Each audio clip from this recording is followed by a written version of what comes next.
একটা সময় যে মানুষটা ৮টা ৯টার আগে ঘুম থেকে উঠতো না, সেই মানুষটা এখন ভগবানের টানে ৪টের সময় চলে আসে মঙ্গল আরতিতে। হ্যাঁ, আমি আমার কথাই বলছি। জীবনে কোন সময় যে কেমনভাবে পরিবর্তন হয়ে যায় সেটা কিন্তু কেউ বলতে পারে না। ভগবানের কৃপায় আমি কিন্তু এখন আমার নিজের মধ্যে অনেকটা পরিবর্তন দেখতে পারি, আর এই পরিবর্তনগুলো নিয়ে কিন্তু আমি আমার জীবনে অনেকটা খুশি। আজকে সকালবেলা চলে এসেছি মঙ্গল আরতিতে, আর দেখতেই পারছো কত ভক্তের ভিড়।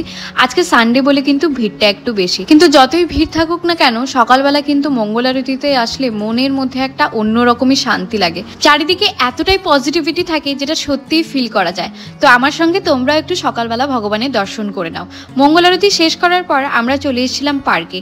দেখতেই পাচ্ছ এখনো কিন্তু ঠিক করে আলো ফোটেনি, চারিদিকে হালকা হালকা কুয়াশা আর অন্ধকার। আর আজকে আমার সঙ্গে কিন্তু মঙ্গল আরতিতে আমার দিদিও এসেছে। দু বোন মিলে সারা পার্ক জুড়ে ঘুরে বেড়াচ্ছি। আর একটু পরেই যে আলো ফুটে যাবে, সকাল হয়ে যাবে, সেটা বুঝতে পারছিলাম বিভিন্ন রকম পাখির আওয়াজ শুনে।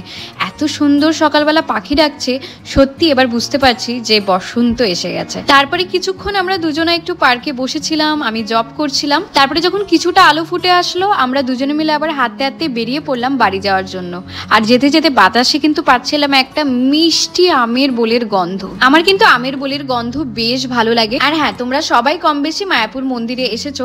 তোমাদের মায়াপুর মন্দিরের সকালবেলার পরিবেশ কেমন লাগে, মঙ্গল আরতি কেমন লাগে, সবাই কিন্তু অবশ্যই কমেন্ট করে জানিও। তো আজকের মতন সবাইকে টাটা অ্যান্ড হরে কৃষ্ণা।